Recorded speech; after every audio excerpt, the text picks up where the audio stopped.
عباس کے. بہت کام ہوئے ہیں حضرت عباس کو، بہت ساری کتابیں لکھی. اگر آپ کی اجازت مولا پہ کیسے آگے بڑھتا ہوں. یہ نہیں ہے کہ علم عالم کون بڑا تھا کون چھوٹا تھا.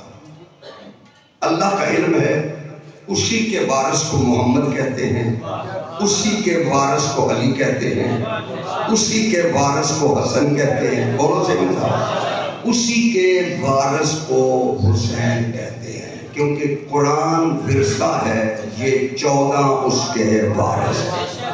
قرآن ورثہ ہے، یہ سب کے علم میں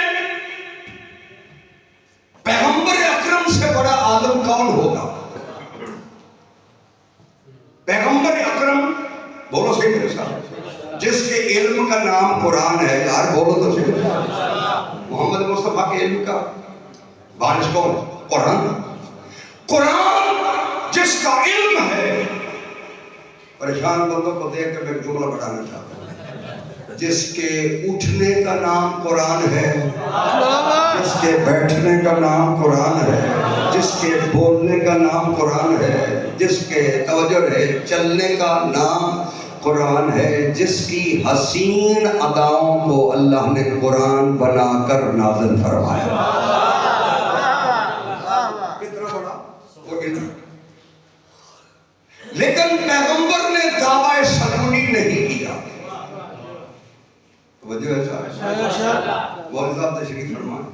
ایک روایت بھی کوئی نہیں دکھا سکتا کہ جس میں پیغمبر نے کہا سلونی سلونی قبل ان تفقدونی، کہ مجھ سے جو پوچھنا چاہتے ہو پوچھو. حالانکہ محمد مصطفیٰ اتنے ہی بڑے عالم ہیں. اگر محمد مصطفیٰ کے پاس علم نہ ہو تو کون بتائے گا کہ وہ کیسا ہے؟ اللہ کی معرفت کا نام ہی تو علم ہے. بولو سے چلو اس میں الجھانا نہیں چاہتا. بہت بڑا کائنات کا عالم محمد مصطفیٰ ہے، لیکن دعویٰ سلونی علی سے کروایا.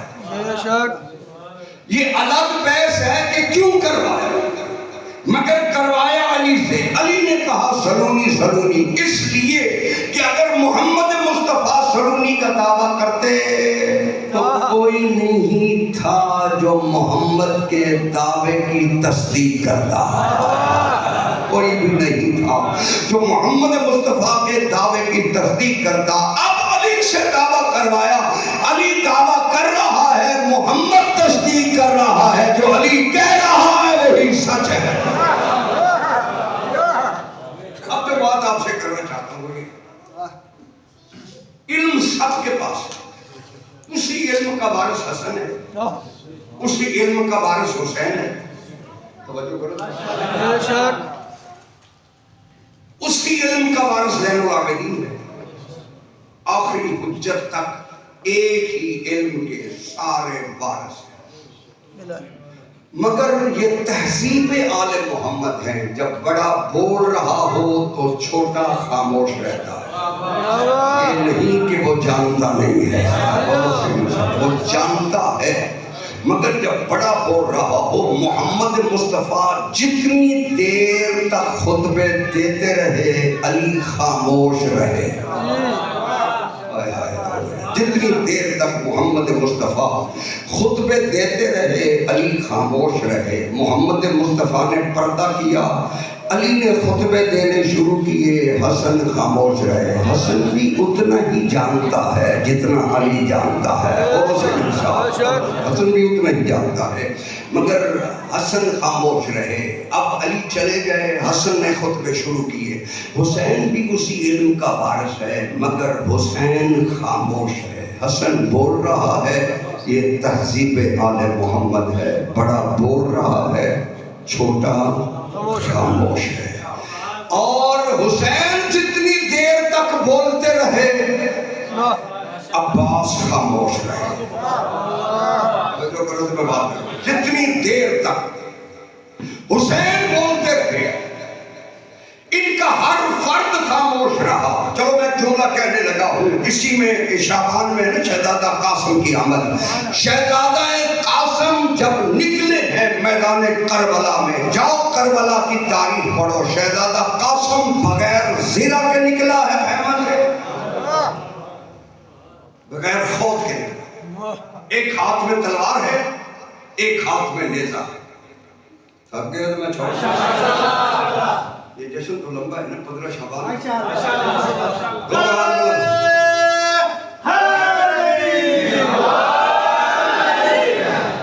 توجہ کرنی چاہیے.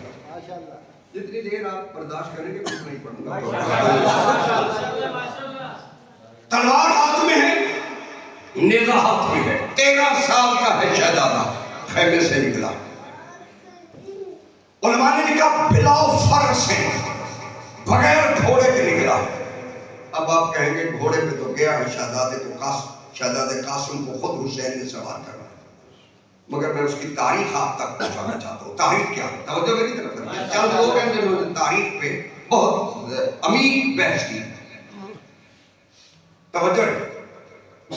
بغیر فرس کے نکلے, بغیر زرہ کے نکلے, اور جب نکلے تو شہزادہ قاسم 13 سال کا ہے.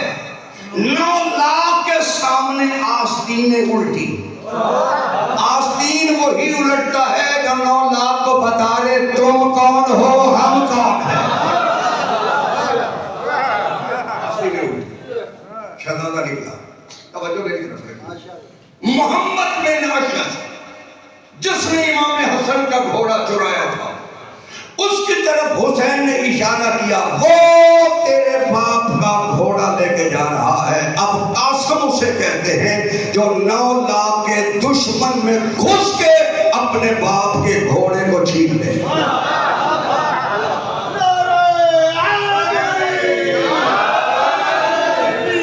اب گھوڑے پہ سوار ہو کے شہزادہ آستین نے الٹ کی, ہاتھ میں نیزہ ہے, تلوار ہے.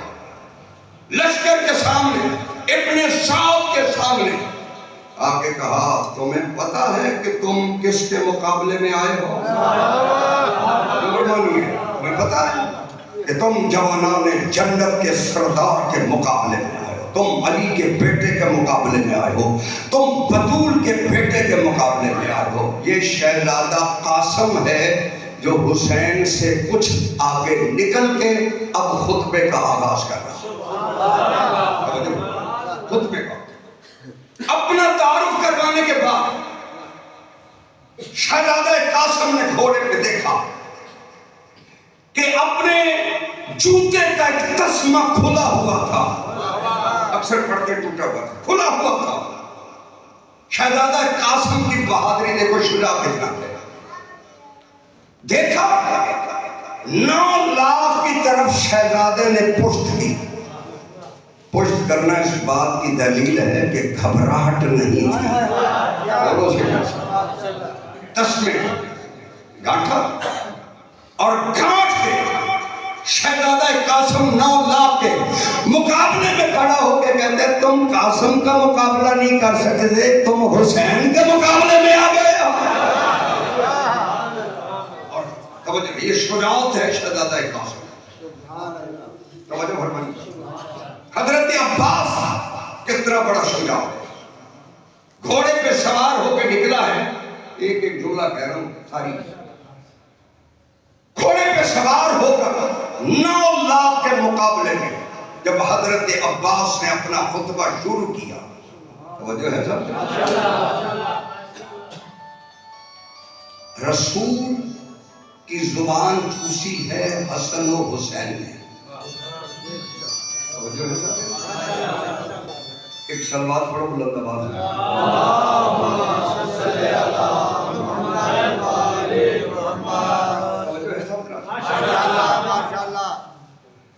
حسن و حسین وہ ہیں جن کی غذا لعاب رسول رہی ہے. میں پوری ایمانداری سے بات کر رہا ہوں. اگر کوئی مولوی آپ سے پوچھے کہ یہ کہاں سے شیرازی صاحب نے پڑھا ہے, ان سے پوچھنا کہ عطرت کا معنی کیا ہے. عطرت کا معنی ہے میٹھا لعاب. توجہ ہے. حسن و حسین کو عطرت محمد اس لیے انہوں نے صرف زبان رسول چوسی ہے.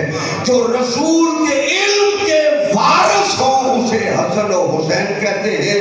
جو علی کی زبان چوسے اسے عباس کہتے ہیں. وہ محمد مصطفیٰ کے علم کے وارث ہیں، عباس علی کے علم کا وارث ہے. بہت سارے واقعات ہیں جو لکھے گئے ہیں، میں اس کی طرف نہیں جاتا، آگے بڑھنا چاہتا ہوں. حضرت عباس زبان علی چوس کے پلے تھے. پریشان بندوں سے میری اتنی صرف بات ہے کہ جو اس دہلیز پہ جھاڑو دے وہ سلمان بن جاتا ہے، جو زبان چوسے اسے عباس کہتے ہیں.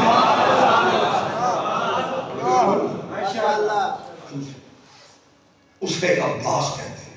عباس آئے مقابلے میں، لشکر جدید سامنے ہے. عباس نے اپنا تعارف کرایا، اپنے سردار کا تعارف کروایا. توجہ میری طرف لیں. تعارف کروانے کے بعد کہا تمہیں پتا ہے کہ تم کس کے مقابلے میں آئے ہو. توجہ میری طرف رکھنا. پہلے عباس سے نبرد آزمائی کر لو، پھر حسین تک پہنچو گے. جتنی دیر تک عباس زندہ ہے تم سوچ بھی نہیں سکتے کہ حسین کے خیمے تک پہنچ جاؤ. عباس نے یہ بات کہی. ایک شخص اس فوج میں کھڑا تھا، دیکھ کے کہتا ہے اکیلا تو آیا ہے، اس کو گھیر کے قتل کر دو. یہی بات جب عباس نے سنی، گھوڑے کو چھلانگ دیا. گھوڑا وہی آ کے رکا جس نے بات کی تھی. وہی آ جس نے بات کی. کہا تم نے کہا ہے کہ عباس کو گھیر کے قتل کر دو. کہا یہ 9 لاکھ کا لشکر ہے، جاؤ ان سے کہو کہ تمہیں عباس سے چھڑا کے لے جائیں. بولو جن کو سمجھ آ جائے گا بولو.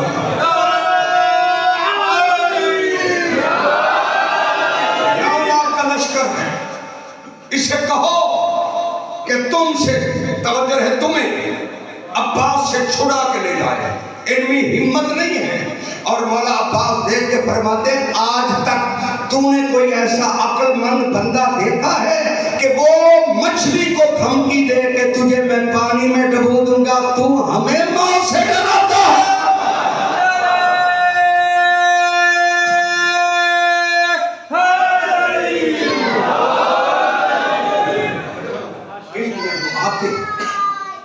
کوئی کمرے بنی ہاشم بن کے آتا ہے اور کوئی اتنا طیب و طاہر پیدا ہوتا ہے کہ حسین کہتے ہیں یہ شبیہ پیغمبر ہے. حسین کی نگاہ میں جو شبیہ مصطفیٰ ہو، اللہ جانے اس کا مقام کیا ہوگا. یاد گیا تو میری بات کو سمجھنا. ہر مصروف کے لیے ظرف پاک ہونا ضروری ہے. ہر مصروف کے لیے ظرف کا پاک ہونا. ظرف کہتے ہیں برتن کو، مظروف کہتے ہیں جو اس میں شے ڈالی جائے. گلاس ہے نا، گلاس ظرف ہے، اس میں جو پانی ڈالو گے وہ مصروف ہے. ظرف پاک ہوگا تو مظروف پاک رہے گا. اگر ظرف نجس ہے تو مظروف نجس ہو جائے گا، اگر مظروف نجس ہے تو ظرف نجس ہو جائے گا. اب مجھے ایمان سے بتاؤ کہ جو آنے والا کمرے بنی ہاشم ہو، حسین ہو، حسن ہو، اللہ جانے ان کی مائیں کتنی طاہر ہیں کہ جن ظرفوں میں اللہ نے یہ چاند اتارے.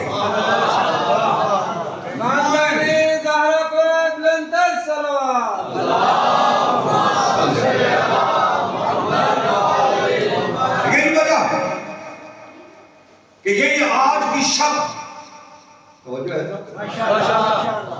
امام زمانہ کے جشن کی. مجھے ایمان سے بتاؤ کائنات میں یہ واحد حجت خدا ہے کہ جس کا انتظار کائنات میں سب سے زیادہ ہو رہا ہے وہ 12واں فَانْتَظِرُوا إِنِّي مَعَكُمْ مِنَ الْمُنْتَظِرِينَ۔ اللہ کہتا ہے تم بھی انتظار کرو، میں بھی تمہارے ساتھ انتظار کر رہا ہوں۔ کوئی تو ہے جس کا انتظار توحید بھی کر رہی ہے۔ اور جتنے علماء نے لکھا ہے سب سے بڑی عبادت انتظار مہدی ہے۔ اور جب بی بی حکیمہ خاتون کو امام حسن عسکری علیہ السلام نے فرمایا کہ پھوپھی اماں آج ہمارے گھر میں قیام کرو، بی بی جانے لگی تو فرمایا کہ آج ہمارے گھر میں قیام فرما، کیونکہ آج پروردگار ہمارے گھر میں آخری حجت کا ظہور کرنے والا ہے۔ یاد رہے تو بولو میرے ساتھ، آخری حجت کا ظہور ہونے والا ہے۔ بی بی تعجب سے پوچھتی ہے بیٹا کس کے بطن سے؟ معلوم ہوا آثار نہیں تھے، تمہاری پیدائش اور ہے، ان کی عمل اور۔ کہا نرجس خاتون کے بطن سے۔ بی بی گئی حضرت نرجس خاتون کے پاس، کہا بیٹا کہا بیٹا اتنی بڑی خوشی تھی آپ نے ہمیں ادا نہیں کیا۔ بی بی دیکھ کے کہتی ہے آپ کو کس نے بتایا ہے؟ بولو جن کو سمجھ آ رہا بولو، پڑھو امام زمانہ کی، آپ کو کس نے بتایا؟ کہا مجھے میرے بیٹے عسکری نے بتایا ہے۔ کہا اگر انہوں نے بتایا ہے تو یہی سچ ہے، پتہ مجھے بھی اتنا ہے جتنا آپ کو ہے۔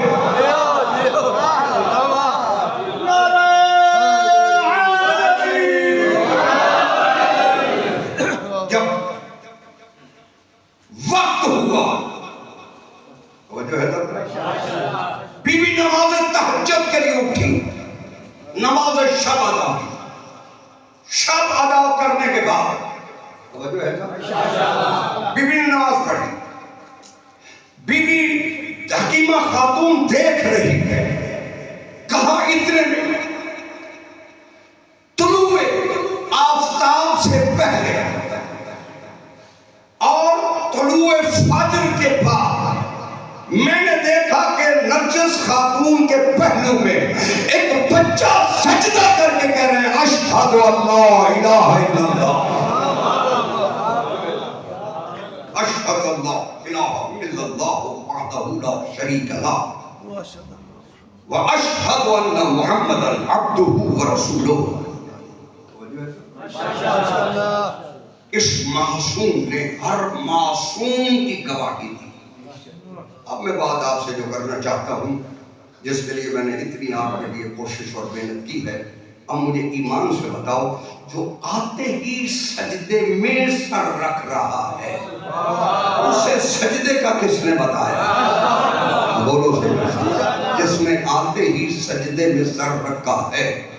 توجہ رہے، جتنے بھی معصوم ہیں بشمول سیدہ طاہرہ سب نے اس دنیا میں آتے ہی سجدے میں سر رکھا ہے۔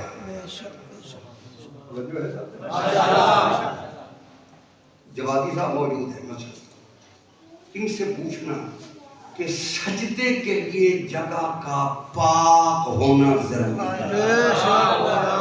ہے۔ بولو سے کہتا سجدے کے لیے جگہ کا پاک ہونا ضروری ہے، اور جو سجدہ کر رہا ہے اس کا پاک ہونا، اس کا بدن بھی پاک ہونا چاہیے، اس کا لباس بھی پاک ہونا چاہیے۔ اور جو جاگ رہے ہیں ان سے بات کر رہا ہوں، سجدہ بغیر لباس کے ہوتا نہیں ہے، تیرا سجدہ بغیر لباس کے نہیں ہوتا۔ اللہ جانے اللہ نے انہیں آتے ہی سجدہ کروا کے بتایا تیری خلقت اور ہے، ان کی خلقت اور ہے۔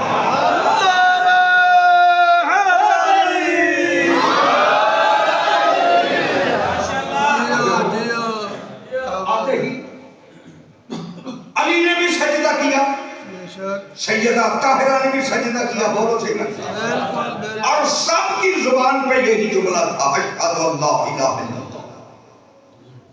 یہ جو آتے ہی توحید کی گواہی دینے آ رہے ہیں, یہ معرفت رکھتے ہیں تو گواہی دے رہے ہیں. تو معلوم ہوا تم توحید کو جاننے کے لیے پہلے مدرسے کا محتاج ہے, مولوی صاحب کا محتاج ہے. اللہ جانے ان کا علم اللہ نے کیسا رکھا ہے کہ آتے ہی سجدہ کر کے بتا رہے ہیں کہ ایک ہی خدا ہے جسے صرف ہم جانتے ہیں.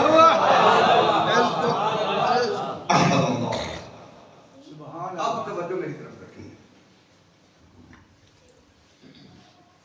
جتنے بھی معصوم آئے ہیں سب کے دائیں کندھے پہ لکھا ہوا ہے, توجہ میری طرف, تمت کلمۃ ربک صدقا وعدلا. ہم نے اللہ کے کلمے کو صدق اور عدل کے ساتھ تمت پورا کیا. عیسیٰ جزوی کلمہ ہے, یہ 12 کلی کلمہ ہے. اور اگر جاگ رہے تو جملہ کہنا چاہتا ہوں, توجہ میری طرف رکھنی ہے, شاید تجھے کی میں داد دے دیا. توجہ رہے, حضرت عیسیٰ جزوی کلمہ ہے. اللہ کہتے ہیں وَأَلْقَاهَا إِلَىٰ مَرْيَمَ, ہم نے عیسیٰ کو مریم کی طرف القا کر دیا. عیسیٰ کا بیٹا, توجہ رہے, عیسیٰ مادر مریم ہے عیسیٰ کی. جب مریم کا بیٹا لطفے کا محتاج نہیں ہے, تو جاہل مولوی کہہ رہا ہے یہ لطفے کے محتاج ہے.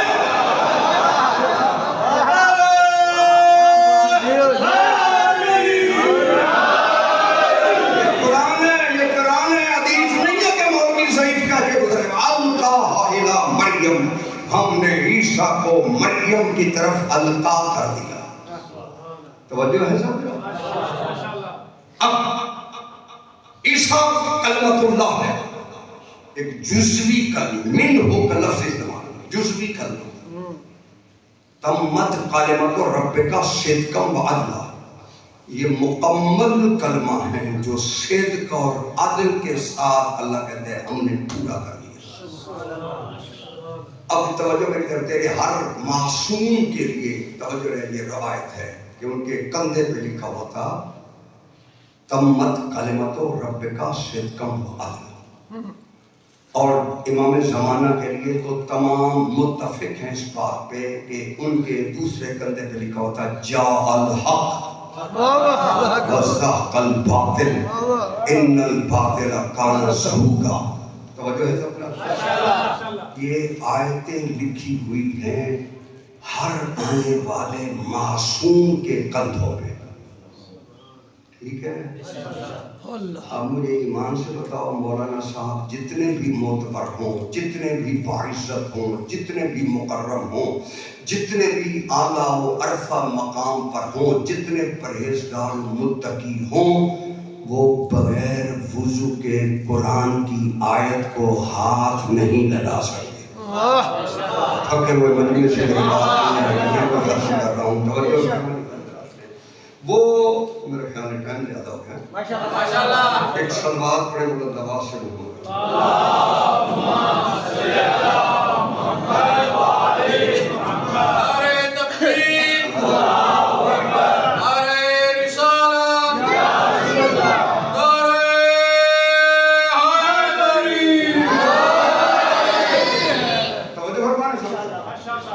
یہ آیتیں لکھی ہوئی ہیں اور قرآن کہتا ہے انہو لقرآن کریم, بے شک قرآن بڑی عزت و تکریم کا مالک ہے. فی کتاب مکنون, یہ ایک مکنون کتاب میں ہے, پوشیدہ کتاب میں ہے. لا یمسہ الا المطہرون, سوائے مطہر لوگوں کے اسے کوئی چھو بھی نہیں سکتا. جاگ رہے ہو؟ قرآن ترجمہ مولانا صاحبان سے کروا لینا. لا یمسہ الا المطہرون, سوائے مطہر لوگوں کے اسے کوئی مس بھی نہیں کر سکتا. شان سا ترجمہ علماء نے کیا ہے کہ بغیر وضو کے میں اسی پر اتفاق کرتا ہوں، بغیر وضو کے. حالانکہ طاہر اور مطہر میں فرق ہے. طاہر اسے کہتے ہیں جو کسی وقت تو طاہر ہو مگر نجاست کا احتمال رہے. بولو یہ میرا کوٹ پاک ہے، طاہر ہے، لیکن یہ نہیں کہ یہ نجس نہیں ہو سکتا. یہ ہو سکتا ہے. بولو طاہر کا مطلب یہ ہے کہ جو پاک ہو مگر ہمیشگی کے لیے اس کی طہارت نہ رہے، کبھی طاہر ہو جائے کبھی نجس ہو جائے. مطہر سے کہتے ہیں کہ جس کے نزدیک قیامت تک نجاست نہ جا سکے. مطہر سے کہتے ہیں جس کے نزدیک قیامت تک نجاست نہ جا سکے. توجہ میری طرف رکھنی ہے. اس لیے اللہ کہتے ہیں لا یمسہ الا المطہرون، کے سوائے مطہر لوگوں کے اسے کوئی مس نہیں کر سکتا. تو بغیر وضو کے آیت کو ہاتھ نہیں لگا سکتا. یہ ماں کی آغوش میں آتے ہیں تو کندھوں پہ یہ آیتیں لکھی ہوئی ہیں. اللہ جانے مائیں کتنی پاک ہے. یہ مائیں کتنی پاک، ان کے باپ کتنے پاک ہیں. یہی اس لیے بی بی نے کہا کہ تیرا بیٹا کیسے آیا؟ فرمایا اخذتنی النعاس، ایک اونگ آئی صرف مجھے یا میرے پہلو میں کوئی سجدہ کر رہا ہے. جس کی ماں کو، توجہ میری طرف کریں، شریعت سجدے سے نہ روک سکے اس کی طہارت پہ دنیا بحث نہیں کرے گی. اللہ نے انہیں طاہر و مطہر پیدا کیا. احمد بن اسحاق ہمارے بہت بڑے عالم دین گزرے، بہت بڑا نام ہے، جن کی کتابیں جو ہے وہ درسوں میں خارج کے مدارس میں توجہ ہے صاحب. اور یہ امام سے احکام لیتے ہیں اور لوگوں تک پہنچاتے ہیں. احمد بن اسحاق وہ فرماتے ہیں کہ جس رات آمد ہوئی ہے آخری حجت کی، توجہ ہے صاحب. حجت کسے کہتے ہیں؟ الحجت من لا یقول اللہ ادری. حجت اسے کہتے ہیں کہ جس کی زبان پہ کبھی نہ آیا ہو کہ میں نہیں جانتا. جس سے جو پوچھا جائے وہ بتائے، وہ حجت ہے. توجہ کریں. احمد بن اسحاق فرماتے ہیں کہ جس رات 12ویں آقا اس جہان میں تشریف لائے، میرے قریب میں ایک عیسائی عالم نجومی رہتا تھا. میں گیا صبح، میں نے اس کے دروازے پہ دستک دی. وہ عیسائی عالم نکلا، کہا قبلہ حکم، احترام تو کرتے تھے. کہا ایک بچے کا زائچہ بنوانا.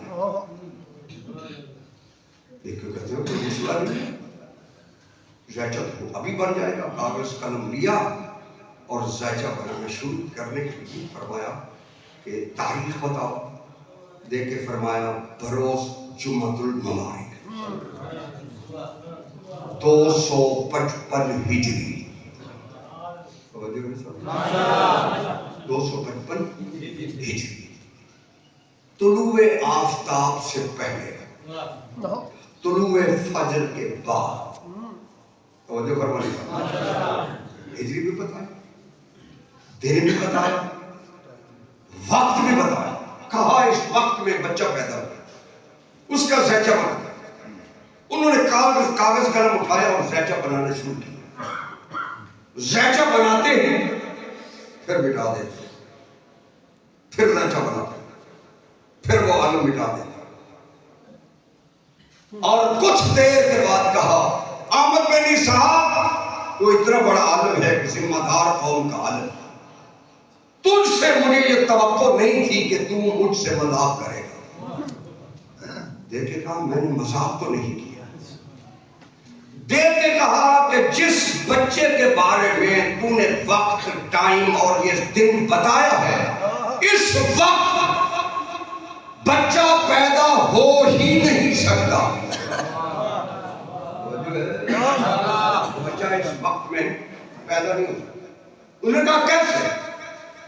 کہا اس وقت میں 2 ہی بچے پیدا ہو سکتے ہیں جو نہ تمہارے عقیدے کے مطابق درست ہے نہ ہمارے عقیدے کے مطابق درست ہے۔ تمہارا عقیدہ ہے کہ محمد مصطفیٰ خاتم النبیین ہے، کیا تمہارے عقیدے کے مطابق محمد دوبارہ آ سکتے ہیں؟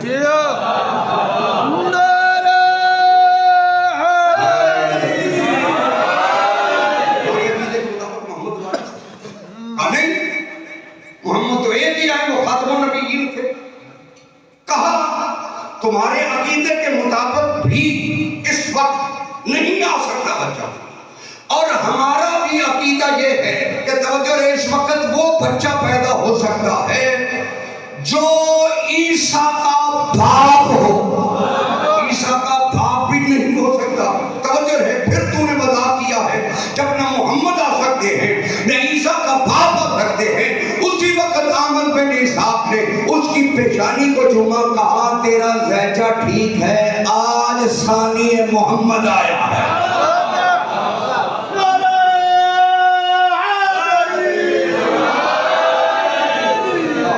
آج محمد مصطفیٰ کے گھرانے میں محمد کو بھیجا ہے۔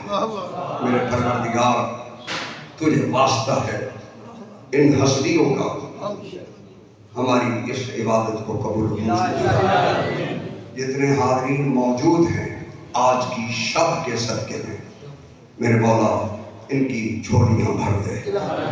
جو یہ خیرات مانگ رہے ہیں آخری حجت کے صدقے میں، ان کی جھولیوں میں اس خیرات کو ڈال دے۔ میرے پروردگار، تجھے حجت خدا کا واسطہ، ہمارے ان لمحات کو عبادت